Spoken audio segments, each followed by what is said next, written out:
तो नमस्कार, मैं हूं अविनाश पांडे और मेरे साथ मेरे सहयोगी अभिषेक हैं। बात इस खबर में करेंगे दिल्ली में हुई एक बैठक की। जी हां, कांग्रेस की अध्यक्षा सोनिया गांधी ने वीडियो कॉन्फ्रेंसिंग के जरिए 22 विपक्षी दलों के बड़े नेताओं के साथ मीटिंग की है। तो बात उस मीटिंग की करेंगे और इस मीटिंग में सबसे बड़ी खास बात यह है कि बिहार के विपक्षी दलों के बड़े नेता भी वीडियो कॉन्फ्रेंसिंग के जरिए इसमें जुड़े हैं। आपको सबसे पहले बता दें कि राजद नेता तेजस्वी यादव इसमें जुड़े हैं। इसके अलावा शरद यादव भी वीडियो कॉन्फ्रेंसिंग के तहत इसमें जुड़े हैं। उपेंद्र कुशवाहा ने भी इस मीटिंग में हिस्सा लिया है। इसके अलावा जीतन राम मांझी ने हिस्सा लिया है। तो ये वो तमाम बड़े नेता हैं। बात अगर झारखंड की कर ले तो झारखंड के मुख्यमंत्री हेमंत सोरेन भी इस मीटिंग में वीडियो कॉन्फ्रेंसिंग के जरिए जुड़े हुए थे और ममता बनर्जी भी इस मीटिंग में जुड़ी हुई थी।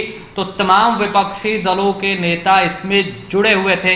हम अभिषेक से जुड़ेंगे और उनसे जानने की कोशिश करेंगे कि इसमें जो बिहार के विपक्ष के नेता जुड़े हुए हैं उसके क्या क्या मायने निकल सकते हैं, क्या विपक्ष को एकजुट करने की एक कवायद है ये और क्या है।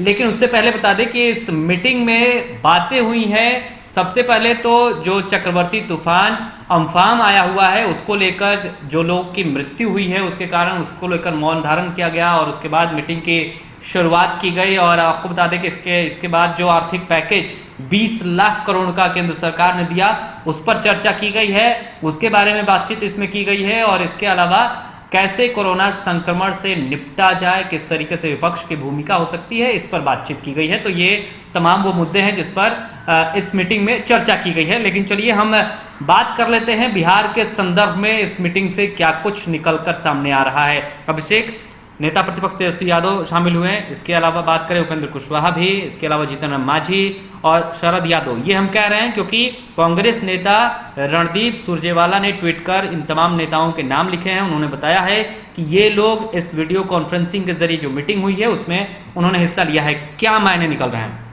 देखिए अविनाश, आपने बताया कि जो मीटिंग हुई है विपक्षी दलों के नेताओं के साथ, सोनिया गांधी ने डिजिटल मीटिंग की है, वीडियो कॉन्फ्रेंसिंग के जरिए संवाद किया है।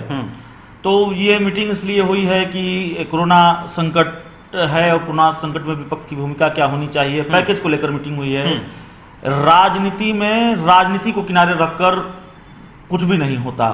ठीक है, कोरोना संकट को लेकर बात हुई है, पैकेज को लेकर बात हुई है, लेकिन आप अगर बिहार के संदर्भ में बात करें, बिहार को लेकर बात करें तो आप राजनीतिक दलों में एक छटपटाहट देख रहे होंगे। लगातार हमारे दर्शक भी देख रहे हैं, हमारे जरिए, हमारी खबरों के जरिए, सिटी पोस्ट के जरिए बिहार में चुनावी सुगबुगाहट शुरू हो गई है। और एक नहीं, ऐसे कई मामले हैं, ऐसे कई राजनीतिक घटनाक्रम हैं जो इस बात को पुख्ता करता है कि नहीं, बिहार चुनावी मोड में अब चला गया है। और चाहे वो बिहार का कोई राजनीतिक दल हो, पक्ष हो विपक्ष हो, चुनाव की तैयारी में लग गया है। बिहार के deputy CM Sushil Kumar Modi digital election की बात लगातार करते हैं। आज हमने बात की जेडीयू के प्रवक्ता राजीव रंजन से, वो कह देते हैं कि बिहार में 2 महीने बाद आचार संहिता लगेगा जैसा कि आमतौर पर होता है। तो बिहार इलेक्शन मोड में है और जाहिर है राजनीति की बात भी हुई है। बिहार के संदर्भ में बात करें तो कांग्रेस की ये कोशिश होगी, सोनिया गांधी की ये कोशिश होगी कि बिहार में विपक्ष का जो कुनबा बिखरा हुआ है उसको समेटने की कोशिश हो। हालांकि ये कोशिश, ये टास्क सोनिया गांधी के लिए इतना आसान नहीं है, क्योंकि एक इमरजेंसी मीटिंग की तस्वीर आपने देखी है कि इमरजेंसी मीटिंग बिहार में खूब चर्चा में रही है। वो इमरजेंसी मीटिंग थी मुकेश सहनी, जीतन राम मांझी और उपेंद्र कुशवाहा के बीच में। पुरानी कई बैठकों की तरह यहाँ भी आरजेडी का कोई नेता नहीं था और यहाँ भी कांग्रेस का कोई नेता नहीं था। तो इतनी दूरी है, इतना मतभेद है और इस परिस्थिति में इतना कम वक्त है चुनाव में, और ऐसे में विपक्ष को एकजुट कर पाना खासकर बिहार में बहुत मुश्किल है। और सबसे बड़ी मुश्किल है सभी विपक्षी दलों की महत्वाकांक्षाएं। बिहार में जो लड़ाई होती है, मैं अपनी बात जल्दी खत्म करूंगा, बिहार में महागठबंधन में जो लड़ाई होती है वो लड़ाई इसलिए होती है कि सभी महागठबंधन के जो तमाम राजनीतिक दल हैं सभी ने अपनी राजनीतिक हैसियत का आकलन खुद से किया है और अपने द्वारा किए गए अपने राजनीतिक आकलन के हिसाब से सीटें चाहते हैं।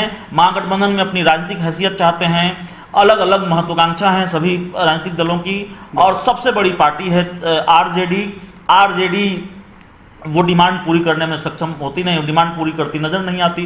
तो लगातार ये तो चलता स्थिति रहता है। छोटी सी टिप्पणी आपसे इस पर चाहूंगा। मैं समझने की कोशिश ये कर रहा हूं कि जो जिस जिस हाई प्रोफाइल मीटिंग की आपने बात की जो अभी पटना में हुई थी, लेकिन इस बैठक में तेजस्वी यादव भी शामिल हुए हैं, शरद यादव भी शामिल हुए हैं, इसके अलावा बात करें तो उपेंद्र कुशवाहा भी शामिल हुए हैं और जीतन राम मांझी भी शामिल हुए हैं।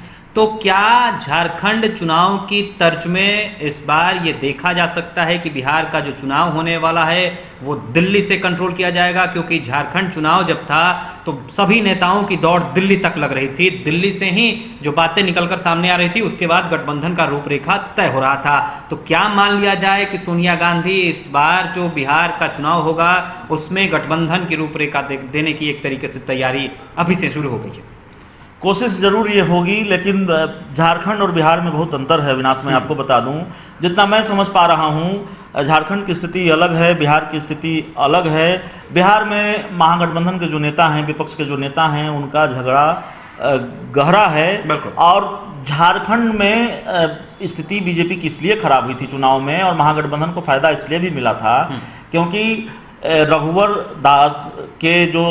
दास को लेकर एक आप कह सकते हैं कि सत्ता विरोधी लहर कह सकते हैं, उनको लेकर नाराजगी थी।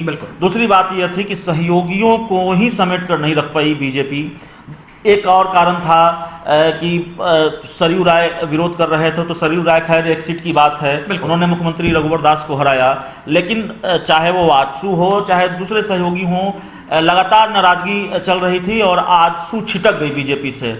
तो एनडीए के अंदर खाने वहाँ सब कुछ ठीक नहीं चल रहा था। और दूसरी तरफ लालू यादव की भूमिका भी बहुत रही है, वो वहाँ महागठबंधन को समेट पाने में कामयाब रहे हैं। और आपने एक नहीं कई तस्वीरें देखी हैं, दर्शकों ने देखी है कि हेमंत सोरेन कई बार जाकर लालू यादव से मिले। तो वहाँ विपक्ष का कुनबा एक था और जो सत्ता पक्ष था वो बिखरा हुआ था। और खामियाजा ये हुआ कि बीजेपी को हार का मुंह देखना पड़ा।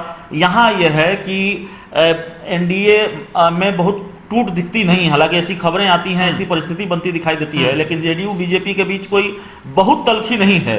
दूसरी तरफ महागठबंधन में एक आप जो कह रहे हैं कि कोशिश कर रही हैं सोनिया गांधी, ये कोशिश कई बार दिखी है। भारत बंद हुआ है, संविधान बचाने के नाम पर, देश बचाने के नाम पर कई बार ये लोग साथ आए हैं, लेकिन फिर वही स्थिति हो जाती है।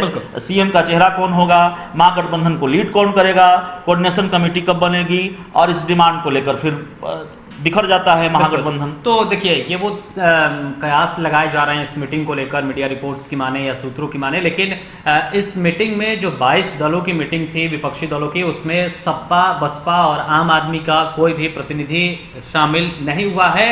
लेकिन इस दौरान सोनिया गांधी ने ये कहा है कि विपक्ष की भूमिका इसमें नगण्य कर दी गई है और सरकार के पास कोई भी ऐसा रोड मैप नहीं है कि कोरोना संक्रमण को कैसे रोका जाए, इस संकट से कैसे देश को निपटाया जाए, आगे लेकर चला जाए। इस दौरान उन्होंने ये साफ कहा है कि सब कुछ सिर्फ पीएमओ ऑफिस यानी कि प्रधानमंत्री कार्यालय तक ही सीमित रहकर रह गया है, वहीं से सब कुछ हो रहा है और वहीं पर सब कुछ खत्म हो जा रहा है। दूसरे लोगों की भूमिका इसमें है ही नहीं, किसी को ढूंढा ही नहीं जा रहा है, किसी से कोई बातचीत ही नहीं की जा रही है। तो सोनिया गांधी यानी कि कांग्रेस ने 22 विपक्षी दलों के साथ वीडियो कॉन्फ्रेंसिंग के जरिए बातचीत की है और इसमें बिहार के तरफ से तेजस्वी यादव नेता प्रतिपक्ष वो भी शामिल हुए थे, शरद यादव शामिल हुए थे, इसके अलावा उपेंद्र कुशवाहा भी उन्होंने हिस्सा लिया और जीतन राम मांझी ने भी हिस्सा लिया। तो इस खबर में इतना ही। अगर आपको ये खबर अच्छी लगे तो आप इसे दोस्तों के साथ खूब शेयर कीजिए, हमारे यूट्यूब चैनल को सब्सक्राइब कीजिए, बेल आइकन भी दबाइए ताकि नोटिफिकेशन